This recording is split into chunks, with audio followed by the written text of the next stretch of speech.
Hello everyone, back to back my channel online preparation Adda. आज हम लेकर आए हैं प्रीवियस ईयर क्वेश्चन बाल विकास एवं शिक्षा शास्त्र।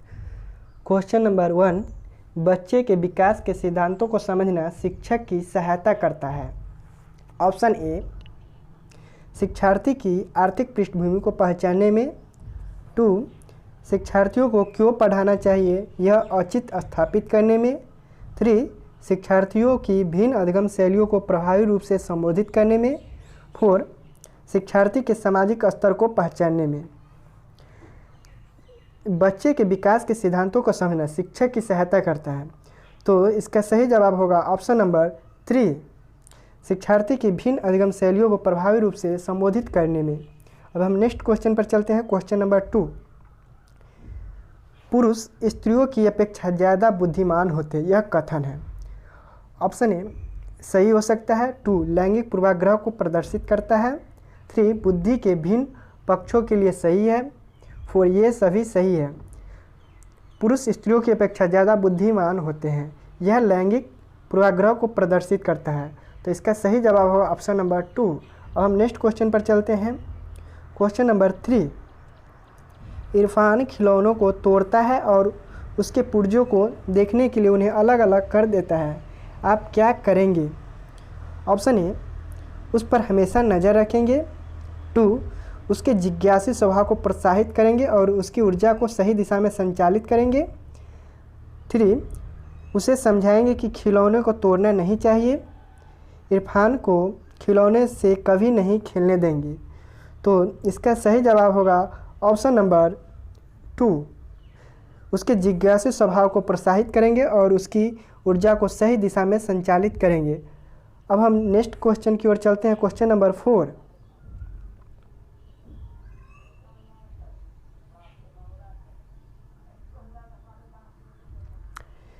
क्रिस्टीना अपनी कक्षा को क्षेत्र भ्रमण पर ले जाती है और वापस आने पर अपने विद्यार्थियों के साथ भ्रमण पर चर्चा करती है, यह डैश की ओर संकेत करता है। भ्रमण पर चर्चा करती है, तो ऑप्शन ए है सीखने के लिए आकलन। 2, आकलन के लिए सीखना।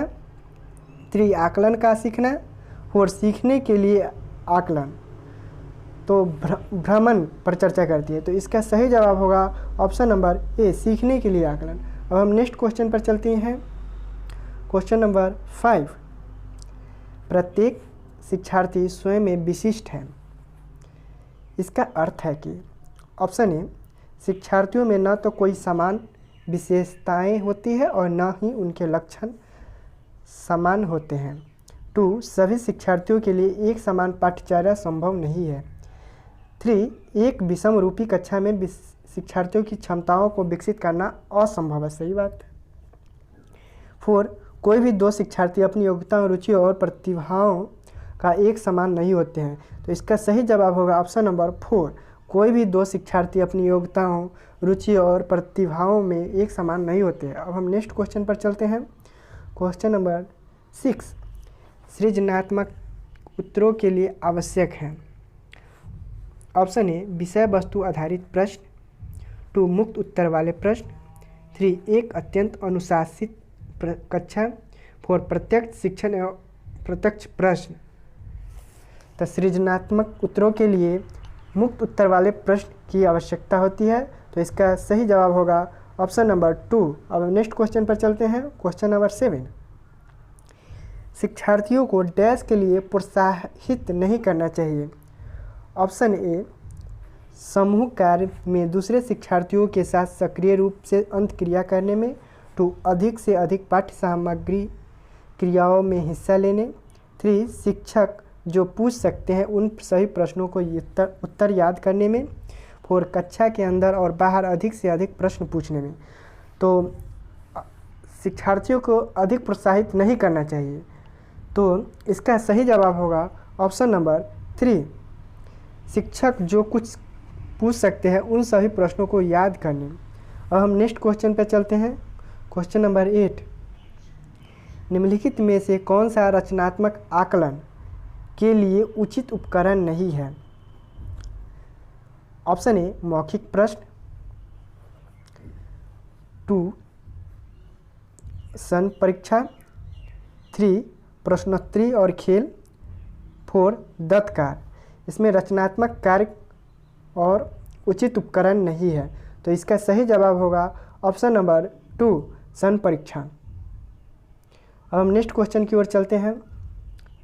क्वेश्चन नंबर 9, भारतीय समाज की बहुभाषिक विशेषता को डैश देखा जाना चाहिए।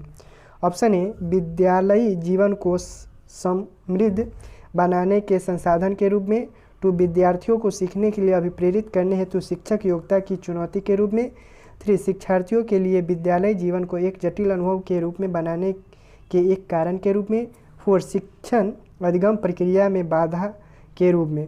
तो बहुभाषिक विशेषता देखा जाना चाहिए, तो इसका सही जवाब होगा ऑप्शन नंबर 1 विद्यालय जीवन को समृद्ध बनाने के संसाधन के रूप में। अब हम नेक्स्ट क्वेश्चन की ओर चलते हैं। क्वेश्चन नंबर 10, विद्यार्थियों के सीखने में जो रिक्तियाँ रह जाती है उनके निदान के बाद डैश होना चाहिए। रिक्तियाँ रह जाती है उसके निदान के लिए के बाद ऑप्शन ए सघन अभ्यासकार, 2 सभी पाठों को व्यवस्थित रूप से दोहराना, 3 शिक्षार्थियों और अभिभावकों को उपलब्धि के विषय में बताना, 4 समुचित उपचारात्मक कार्य। तो रिक्तियाँ जो बच जाती है उसके लिए समुचित उपचारात्मक कार्य करना चाहिए, तो इसका सही जवाब होगा ऑप्शन नंबर 4। अब हम नेक्स्ट क्वेश्चन की ओर चलते हैं। क्वेश्चन नंबर 11, सबसे अधिक गहन और जटिल समाजीकरण होता है। ऑप्शन ए किशोरावस्था के दौरान, 2 पूर्व बाल्यावस्था के दौरान, 3 प्रौढ़ावस्था के दौरान, 4 व्यक्ति के पूरे जीवन में। तो सबसे अधिक और जटिल समाजीकरण होता है, तो ये सबसे अधिक जटिल और समाजीकरण होता है किशोरावस्था के दौरान, तो मेरा सही ऑप्शन होगा ऑप्शन नंबर 1। अब नेक्स्ट क्वेश्चन की ओर चलते हैं। क्वेश्चन नंबर 12, आनुवांशिकता को डैश सामाजिक संरचना माना जाता है। आनुवांशिकता को डैश सामाजिक संरचना माना जाता है। ऑप्शन ए गौण, 2 गत्यात्मक, 3 स्थिर, 4 प्राथमिक। तो आनुवांशिकता को स्थिर सामाजिक संरचना माना जाता है, इसका ऑप्शन नंबर 3 सही होगा। अब नेक्स्ट क्वेश्चन पर चलते हैं। क्वेश्चन नंबर 13, पियाजे के अनुसार विकास की पहली अवस्था जन्म से लगभग 2 वर्ष आयु के दौरान बच्चा डैश सबसे बेहतर सीखते हैं। ऑप्शन ए निष्क्रिय नेचुरल शब्दों को समझने के द्वारा, 2 अमूर्त तरीके से चिंतन द्वारा, 3 भाषा के नए अर्जित ज्ञान के अनुप्रयोग द्वारा, 4 इंद्रियों के प्रयोग द्वारा। तो पियाजे के अनुसार विकास की पहली अवस्था जन्म से लगभग 2 वर्ष आयु के दौरान बच्चा सबसे बेहतर सीखता है। ऑप्शन नंबर 4 इंद्रियों के प्रयोग द्वारा। अब हम नेक्स्ट क्वेश्चन पर चलते हैं। क्वेश्चन नंबर 14, निम्नलिखित में से कौन सा समझ के लिए शिक्षक को प्रदर्शित नहीं करता है। ऑप्शन ए नियम कैसे काम करता है इसे स्पष्ट करने हेतु उदाहरण उपलब्ध कराने के लिए विद्यार्थियों को पढ़ाना। ऑप्शन 2 समानता और अंतर देखने और सादृश्यता स्थापित करने के लिए विद्यार्थियों को सहायता करना। 3 विद्यार्थियों को एकांकी तथ्यों और प्रक्रियाओं को याद करने के योग्य बनाना। 4 परिघटनाओं या अवधारणाओं को अपने शब्दों में अव्यवस्थित करने के लिए विद्यार्थियों को कहना।